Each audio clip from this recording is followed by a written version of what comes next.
고린도전서 2장의 말씀 가지고요. 영에 속한 자, 영적으로 성숙한 자, 장성한 자, 이런 내용의 말씀을 전하려고 합니다. 세상은 날이 갈수록 지금 발전해 가고 있습니다. 그럼에도 불구하고 경제적으로, 정신적으로 어려움이 더해가고 있습니다. 그 이유는 뭡니까? 성경에는요, 여러 가지 이유가 있겠지만요, 사람들이 전부 육신에 속해 있기 때문에 그렇습니다. 육신적인 것에 속해 있으면요, 늘 세상이 아무리 발전해 가면요, 착각합니다. 세상이 발전하면 유토피아가 올 것처럼 보이지만 영적인 비밀을 모르면은 세상이 발전하면 발전할수록, 과학이 발전하면 발전할수록 인간에게는 정신 문제, 영적 문제 더 심각해집니다. 성경은 그렇게 되어져 있습니다. 육신에 속했다, 육신적인 것에 속했다는 말은 영적인 배경이 없다 이 말이에요. 또는 뭡니까? 영적 상태가 아주 희미하고 희미하고 약하다 이 말이에요. 영적 컨디션이 강건하지 못하다 이 말입니다.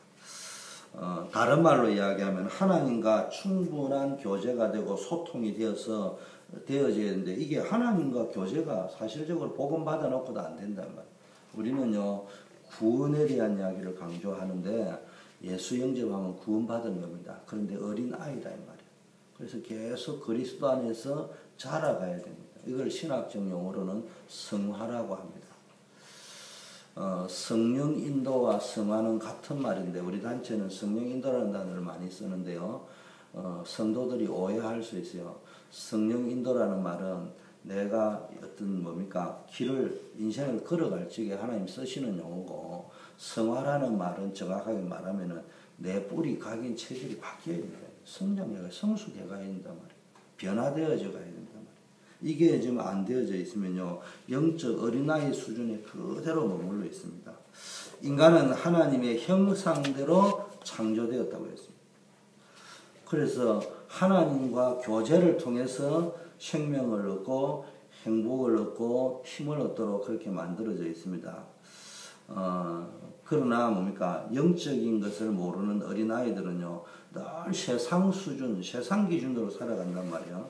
그러니까 거기서 뭔가를 자꾸 행복을 찾고, 거기에서 자기를 확인하려고 하고, 뭘 얻으려고 하니까 점점 어떻게 되면 더 육신적인 것들을 따라갈 수밖에 없습니다. 그러다 보니까 나중에 심지어는 우상숭배, 물질 만능주의, 그 디모데후서 3장에 있는 그 고통의 때가 온단 말이에요. 그래서 물질적으로 풍족하고 지식적으로 수준도 높지만은, 그러니까 이게 밀려오는 공허함, 이런 것들을 막을 길이 없습니다. 그래서 내 안에 끊임없는 갈등과 분쟁이 발생합니다. 그래서 여러분이 영에 속한 자가 되어져야 됩니다. 영적으로 장성한 자가 되어야 됩니다. 영적으로 성숙한 자가 되어져 가야 됩니다. 고린도전서 3장 16절에도 너희는 너희가 하나님의 성전인 것과 하나님의 성령이 너희 안에 계시는 것을 알지 못하느냐. 그래서 우리가 하나님의 성전으로서 이제는 자꾸 지음을 받고 깨끗함을 받아가야 된다 이 말이에요. 하나님의 성령의 역사를 체험하며 살아가야 됩니다. 그래서 여러분이 첫째는 오늘 여러분에게 있는 어떤 상황 속에서 자꾸 이리 갔다 저리 갔다 흔들리지 말고요, 영적으로 장성하는, 성장해가는 기회를 삼아야 됩니다. 어린 아이가 엄마가 죽었다는 것은요, 자신의 전부를 잃어버린 만큼 고통스러운 것입니다. 저는 어릴 때, 지금도 기억하는 게, 어머니 옛날에는 다 친정을 시집가면 너무 좋아하지만은 늘 시댁에 묻혀 있잖아요. 그러니까 우리 어머님이 나를 제일 막내인데 어릴 때 시골에다 놔두고 아마 이제 시댁에 갔나 봐요. 나는 그 엄마가 보고 싶어 가지고요, 처음 가보는 온 시골 들판을 헤매면서 다닌 적이 있어. 그 엄마에게는, 자식에게는 그 엄마가 그만큼 귀합니다. 근데 요셉이 어릴 때 엄마가 죽었다. 굉장한 상처요, 고통일 수 있습니다. 그런데 요셉은 이때 오히려 뭡니까? 하나님의 뜻을 헤아리는요, 깊은 기도 속으로 들어갔어요. 아버지로부터 기도의 비밀을 배워가지고요, 상처받고 고통당해야 될 그때 하나님의 뜻을 찾아내는 그런 역사가 일어났습니다. 그래서 그 기도 속에서 해와 달과 11별이 절을 하는 그런 꿈을 꾸는 응답으로, 단순히 뭐 하룻밤 자는 그런 일장춘몽의 꿈이 아니고요, 늘 마음에 새길 수 있는 꿈을 마음에 새겼으니까 형들이 가지고 막 이야기할 수 있었습니다. 이 꿈은 나중에 어떻게 됐습니까? 요셉이 총리가 되는 하나님의 언약이었습니다. 그것까지는 요셉이 발견을 못했지만 어쨌든 하나님이 나에게 주시는 꿈은 해와 달과 11별이 절을 하는 것이다. 형들이 오히려 해석해 주죠. 그러면 우리가 니한테 절한다는 말이냐? 요셉은 아마 이런 의미를 알았다면 형들에게 말하지는 않았을 거예요. 그러나 중요한 것은 이게 나중에 알고 보니까 뭡니까? 하나님께서 요셉을 한 시대 살릴 총리로 세우는 언약이었다 이 말이에요. 중요한 것은 요셉이 이 언약을 내 가슴 속에 새겼다는 겁니다. 자기 아버지인 야곱도 이것을 가슴 속에 새겼습니다. 근데 요셉은요, 여기서 고난이 끝난 것이 아니고 여러분 알다시피 형들이 요셉을 죽이려고 했습니다. 그래서 요셉은요, 하루아침에 형들에게 죽을 뻔했다가 겨우 살아가지고 애굽의 노예로 팔려가는 신세가 되었습니다. 그런데요, 기도의 비밀이 있었잖아요. 영적으로 성장하는 기회를 삼았던 요셉은 뭡니까? 노예 생활도 영적으로 성장하는 기회였습니다. 요셉은 어떤 상황에서도 하나님의 선하신 계획이 있음을 알고요, 그것을 본인이요 알고자 하는 그 기도에 집중했습니다. 그리고 노예로서 해야 될 책임과 도리를 가지고 성실하게 살았습니다. 이런 것들이 쌓여가지고요 영적으로 장성한 사람이 되었습니다. 우리는 흔히 뭡니까? 예수는 그리스도 모든 문제 해결제라 하면서 자기 일을 안 해요. 우리 교회를 말하는 게 아니고 전체 가다가다 성공한 렘넌트들도 있지만 우리 후대들 이렇게 보면요 그냥 의지박약이야. 그냥 그리스도 하면 단 줄 알고. 정말로 내가 힘들고 어렵지만 그 속에서 하나님의 계획이 분명히 있다. 하나님의 계획이 분명히 있다면 내가 비록 노예라도 내가 해야 될 현재의 시간표에 최선을 다한다. 이게 있어져야 됩니다. 이런 것들이 쌓여가지고 영적으로 성장하고 나중에는 장성한 사람이 됩니다. 교회도요, 영적인 어린아이들만 있으면 교회가 늘 문제옵니다. 그런데 교회의 어린아이들 특징 보세요. 내가 장로인데 어린아이라고? 내가 목사인데, 거사인데, 내가 다락방을 몇 년 했는데, 이렇게 생각하면서 교회를 오래 다녔기 때문에 내가 장성한 줄 안다니까. 그렇지 않습니다. 영적으로 뭡니까? 자꾸 자라지 아니하면요 영적인 어린아이 수준에 있단 말이에요. 그냥 맨날 혈기를 따라 자기 기준을 따라 자기 중심을 따라 교회가 움직여 주기를 원한다. 교회가 뭔가를 모르면요 늘 기준이 잘못되었습니다. 몸과 마음이 쇠약해지면요 영적인 힘이 없어지고 정신적인 힘이 없으면요 어떻게 됩니까? 사소한 것도요 무거운 짐으로 여기시잖아요. 병에 걸리기 쉬워지고요.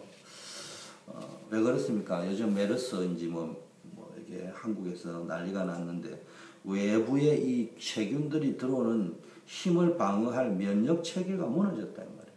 그럼 우리가 영적인 힘을 공급받지 못하면은 우리 안에 영적인 면역 체계가 무너져 버립니다. 그래서 조금만 문제 와도 갈등하고 고민하고요. 내보고 하는 말이구나. 내보고 하는 말인데 하나님의 말씀을 깨달아야 될 건데 늘 시험당하는 쪽으로 깨달는다. 영적인 병이 걸렸다는 말 속에 제일 무서운 게요. 에이즈가 뭐예요? 후천성 면역 결핍증이에요. 정확하게 말하면. 그 면역 시스템이 무너져 버려요. 마찬가지로 뭡니까? 하나님의 자녀가 영적인 힘이 없으면요. 이 영적 면역 체계가 무너지니까 별거 아닌 일에도 걸려가지고 넘어집니다. 하나님은 문제처럼 보이지만 우리를 축복하려고 뭡니까? 사건을 주시기도 하고 문제를 주시기도 하고 어려움을 주시기도 하는데 우리는 하나님의 뭡니까? 뜻을 알아차리지 못하고 뭡니까? 자꾸 하나의 시험거리로 내가 판단해가지고요. 무거운 짐을 나 홀로 지고 자꾸 앉아 끙끙거리고 있습니다. 그래서 예수님은요, 우리의 이런 연약함을 알고 우리의 영적 상태를 알고 감람산에서 어떤 말씀을 주셨습니까? 예루살렘을 떠나지 말고 내게서 들은 바 아버지께서 약속하신 것을 기다리라. 성령 충만을 약속하셨다. 그러면서 뭡니까? 오직 성령이 너에게 임하시면 너희가 권능을 받고 예루살렘과 온 유대와 사마리아와 땅끝까지 이르러 내 증인이 되리라. 왜입니까? 세계복음화 해야 되니까. 로마 복음화 해야 되니까. 여러분이 미국에 살고요. 미국 복음화 해야 됩니다. 그래서 하나님께서는 뭡니까? 여러분이 힘을 주시겠다고. 스스로 힘내라 하지 않고 힘을 주시겠다고 해요. 그 힘을 우리가 받아야 됩니다. 그래서 항상 지금 나에게 어려움이 있다, 문제가 있다, 그럴 적에 시험거리가 아니고 그것을 붙잡고 영적 성장의 기회로, 훈련의 기회로, 영적 도약의 기회로 활용하시기를 바라겠습니다. 우리가 작은 것도 힘들어 보이지만요, 자꾸 하다 보면 영적 근력이 생깁니다. 운동도 자꾸 하다 보면 근력이 생기거든요. 그래야지 어떤 위기에 대처를 할 수 있지. 문제없이 온실 속에서 늘 살다가 문제 오면요, 나도 모르게 무너집니다. 그래서 하나님께서 우리는요, 훈련시키는 방법으로 때로는 사건 문제 주실 수 있는데 그 사건 문제 속에서 하나님의 뜻을 찾는 여러분 되기를 바라겠습니다. 두 번째는요, 영에 속한 자가 있고 육에 속한 자가 있는데 우리는 영적으로 자라간다는 말은 영에 속한 자가 되어야 되는데 이 말은 한마디로 말하면 십자가의 도를 아는 사람이 되어야 돼요. 우리가 세상 살아갈 때는요, 육신적인 생각과 지식만 가지고 살아가면 한계에 부딪힐 수밖에 없어요. 그래서 인간은 자꾸 한계를 가지고 살아갑니다. 뭐 간혹 가다가 기쁜 일도 있고요, 있지만은 예상치 못한 사건, 사고를 닥치면은 여러분 마음에 가슴이 철렁하고 염려, 두려움, 걱정 막 이런 게요, 계속 몰려옵니다. 심지어는 막 아주 이게 물밀듯이 밀려올 때는 한 치 앞도 헤아릴 수 없을 정도로요, 미래가 불안하고 두렵습니다. 그래서 여러분은 영에 속한 자가 돼요. 영에 속한 자는 한마디로 말하면 그리스도의 십자가의 도를 딱 붙잡고 있습니다. 복음의 언약을 붙잡고 있습니다. 세상에 보면요, 세상에 나가면요, 이런 말 저런 말 이야기하는데 이 사람 말더라고, 이 말이 맞고 저 사람 저 말이 맞고, 각자의 이유 없는 무덤, 핑계 없는 무덤이 없다고요. 각자 말들은 다 맞습니다. 지혜로운 말도 이 말 들으면 이 말이 지혜로워 보이고 저 말 들으면 저 말이 지혜로워 보이고, 이런 말들은요, 개인의 고통, 가정, 사회가 무너지는 뭡니까? 현실 속에서 뭡니까? 진짜 답은 안 돼요. 지금 가정이 무너지고 개인이 무너지고 영적으로 무너지고 정신적으로 무너지는데 무슨 말되는 그런 것 가지고는 답이 안 나옵니다. 그래서 오직 그리스도의 십자가. 그래서 여러분 교회 다니지 말고요, 예수 믿어야 되고요. 그냥 예수 믿지 말고 오직 예수 믿어야 된다. 그래서 현장에 가면 항상 오직 그리스도 이야기해야 돼요. 지식을 이야기하지 말고 오직 그리스도. 십자가의 도가 멸망하는 자에게는 미련하지만 구원받은 우리에게는 하나님의 능력이다. 여러분, 말씀 따라가는 게요, 바보처럼 보이고요, 우리가 사역하고 훈련하고 대표기도 할 때는 오직 그리스도라고 이야기하면서 살아갈 때는 끊임없이 잔대가리 굴리고 자기 머리 굴리고 살아가는 사람은요, 결국은 문제 옵니다. 쉽게 말하면 그리스도가 미련하게 보이고 세상이 지혜롭게 보이는 그런 자의 삶을 살아가면은 뒤끝은 항상 멸망밖에 남을 것이 없다니까. 그런데 우리의 마음속에 진짜 내 마음 영혼 깊은 곳에서부터 그리스도의 십자가가 하나님의 능력이라고 믿어지고요, 그걸 따라 자꾸 이상하게 내가 믿는 게 믿어지는 거예요. 하나님의 자녀는요, 아무리 세상 지식과 방법이 옳게 보여도요, 그리스도의 능력을 먼저 체험해야 됩니다. 그리고 세상에서요, 이걸 증거해야 됩니다. 하나님의 능력, 그리스도의 능력, 십자가의 능력을 증거해야 됩니다. 이거는 이야기 안 하고 어디 가면 돈 버리는 것이 있더라, 뭐가 어쩌다, 별난 이야기 다 합니다. 어디 가면 건강이 어떠고. 복음도 모르고 건강해가 뭐 할 거예요? 빨리 죽는 게 천국 가기 낫지. 사명도 없는 사람이 오래 살아가 뭐 할 거예요? 헷갈리기만 해요. 진짜 우리 뭐 해야 됩니까? 진짜 그리스도의 비밀을 날마다 누려야 됩니다. 하나님께서 뭡니까? 여러분을 성전으로 삼았다고 했습니다. 성령으로 늘 함께 한다고 했습니다. 그래서 우리는 뭡니까? 영적인 사람이 되어야 됩니다. 영에 속한 자가 되어야 됩니다. 요나 보세요. 요나가 뭐 어느 목사님이 요나, 나 이야기. 항상 내 기준으로 사는 게 요나라고 이야기하는데 하나님의 말씀은 버려버리고요. 그러다 요나의 인생에 풍랑 만났잖아요. 그 죽을 뻔했잖아요. 근데 이상하게요. 딱 다시스로 가려고 마음을 딱 먹은 다시스로 가는 배가 딱 시간에 딱 맞춰오는 거예요. 우리로 치면 어떻게 해요? 시간표에 맞는 응답이 왔어요. 할렐루야! 라고 갔는데 가니까 놀렐루야! 일이 벌어졌어요. 이제 이런 일이 벌어집니다. 항상 우리는요, 자기 기준으로 살아가다가 극한 상황에 내몰리고 나면은 그때 앉아 정신 차리고 또 돌아와서 회개하고 순종하고 가다가 또 조금만 멋이 되면요, 또 자기 기준으로 살아갑니다. 이런 것도 우리가 돌아보면서 날마다 그리스도를 붙잡고 십자가의 도를 붙잡는, 좀 다른 말로 쉬운 말로 하면은 십자가의 도 하면요, 또 그냥 뭐라고 해야 되냐, 이론이 되어질 수 있으니까 말로 하자면은 십자가의 도를 붙잡았다는 말 속에 그 깊은 의미는 그리스도를 붙잡았다는 말도 있지만 세상이 볼 적에는 어리석어 보이지만 그걸 선택해라. 세상이 보일 때는 바보처럼 보이고 어리석어 보이지만 진짜 하나님의 말씀, 언약, 그리스도를 붙잡고 십자가를 붙잡았다는 말은 연약하다는 이야기예요. 근데 그 연약해 보이는 그게 세상이 볼 적에는 미련한데 구원받은 자의 입장에서 볼 적에는 이거는요, 하나님의 능력이에요.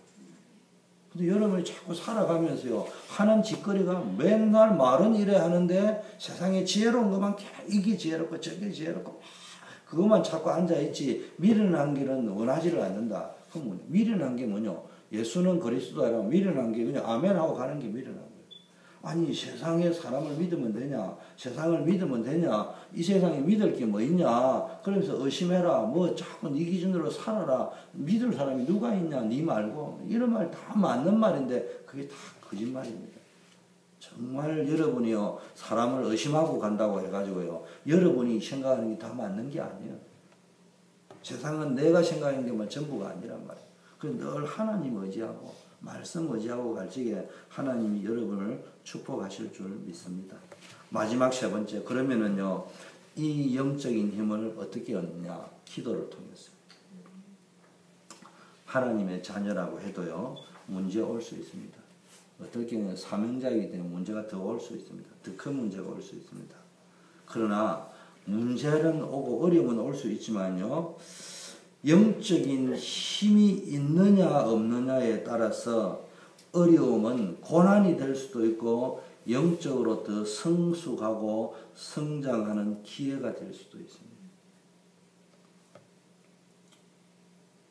여러분들에게 남에게 말할 수 없는 어려움들이 있을 수 있습니다. 또 우리가 만나는 사람에게도 있을 수 있습니다. 그러나 하나님은 우리에게요, 벌써 뭐 주신다고 했어요? 하늘과 땅의 모든 권세를 주셨다고 했어요. 그분이 우리와 함께 하신다. 다니엘 보세요. 하나님, 다니엘은 기도할 적에 다니엘은 참 기도를 멋있게 했습니다. 뜻을 정하고 정시로 무시로도 기도하지만요, 그가 기도할 적에 하나님 내 공로를 의지하려는 것이 아니라 하나님의 자비하심을 의지해서 내가 기도합니다. 하나님께서 내 기도를 들으셨기 때문에 응답이 오든 안 오든 상관없다. 다니엘의 세 친구 보세요. 그리 아니하실지라. 여러분 영적으로 깊은 기도 속으로 들어가야 됩니다. 바울도 보세요. 자기 병이 있었습니다. 그런데 하나님이 그 시대적인 전도자에도 질병 하나 못 고치시겠습니까? 그런데 내 은혜가 족하다. 그런데요, 아무리 그런 소리를 해도요, 바울이 그 말을 못 받으면 소용이 없잖아요. 근데 바울이 기도 중에 하나님의 음성을 듣고 두 번 다시 병 낫게 해달라고 기도 안 했다. 이건 하나님이 내가 전도자로서 더 사단에게 속지 아니하고 온전하게 하나님 바라보게 하는 사단의 가시다. 하나님이 나에게 준 축복이다. 이게 믿어진 거예요.